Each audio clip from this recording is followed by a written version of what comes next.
Indian cricket ടീമുമായി ബന്ധപ്പെട്ട ഒരു പുതിയ അപ്ഡേറ്റാണ് വീഡിയോയിലൂടെ നിങ്ങളുമായി പങ്കുവയ്ക്കുന്നത്. വീഡിയോയിലേക്ക് കടക്കും മുൻപേ ആദ്യമായിട്ടാണ് നിങ്ങൾ ഈ ചാനൽ കാണുന്നതെങ്കിൽ കൂടുതൽ ക്രിക്കറ്റ് അപ്ഡേറ്റുകൾക്കായി ചാനലൊന്നും മറക്കാതെ സബ്സ്ക്രൈബ് ചെയ്തു വെച്ചേക്കുക.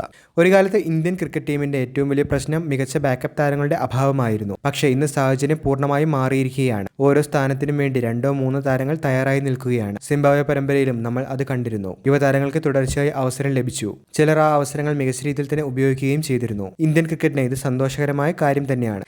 എന്നാൽ ഇതേസമയം മറ്റൊരു വലിയ ചോദ്യം കൂടി ഉയരുന്നുണ്ട്. ഈ കടുത്ത മത്സരത്തിനിടയിൽ സഞ്ജു സാംസന്റെ സ്ഥാനം എവിടെയാണെന്നതാണത്.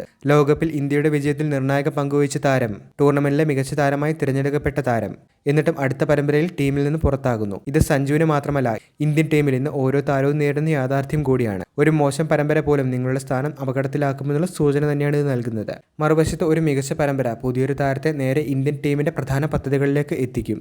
അതുകൊണ്ടാണ് ഇപ്പോൾ ഇന്ത്യൻ ടീമിലെ മത്സരം ഇത്രയും ശക്തമായി മാറിയിരിക്കുന്നത്. അടുത്തിടെ സഞ്ജു തന്റെ ബാല്യകാലത്തെക്കുറിച്ച് സംസാരിക്കുമ്പോൾ ഒരു കാര്യം പറഞ്ഞിരുന്നു. ഡൽഹിയിൽ നിന്ന് കേരളത്തിലേക്ക് കുടുംബം മാറിയ തീരുമാനം തന്റെ ജീവിതം തന്നെ മാറ്റിമറിച്ചെന്നാണ് അദ്ദേഹം പറഞ്ഞത്. ആ തീരുമാനം ഇല്ലായിരുന്നെങ്കിൽ താൻ ഇന്ന് ഈ നിലയിൽ എത്തില്ലായിരുന്നുവെന്നും അദ്ദേഹം വ്യക്തമാക്കി. ആ യാത്ര അത്ര എളുപ്പമായിരുന്നില്ല എന്നും കുടുംബത്തിന്റെ പിന്തുണയാണ് തന്റെ ഏറ്റവും വലിയ ശക്തിയെന്നും സഞ്ജു പറഞ്ഞിരുന്നു. ഇന്ത്യൻ ടീമിലെ ഓരോ സ്ഥാനത്തിനും നടക്കുന്ന കടുത്ത മത്സരത്തിൽ നിന്നാണ് സഞ്ജു ഇപ്പോൾ പുറത്തായിരിക്കുന്നത്.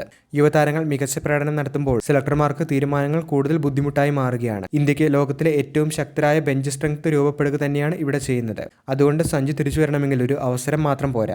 ലഭിക്കുന്ന ഓരോ അവസരവും വലിയ ഇന്നിംഗ്സായി മാറ്റേണ്ട സാഹചര്യമാണിപ്പോൾ. തീർച്ചയായിട്ടും വിൻഡീസിനെതിരായി T20 പര്യടനത്തിനുള്ള ടീമിനെ പ്രഖ്യാപിക്കുന്ന സാഹചര്യത്തിൽ സഞ്ജു ടീമിന്റെ ഭാഗമായിരിക്കുമെന്നുള്ള സൂചനകൾ ലഭിക്കുമ്പോൾ തീർച്ചയായിട്ടും പ്ലേയിങ് 11 പദ്ധതികളിലേക്ക് സഞ്ജു ടീമിന്റെ ഭാഗമാണോ എന്നുള്ള കാര്യം വീണ്ടും ചോദ്യചിഹ്നമായി മാറുകയാണ്.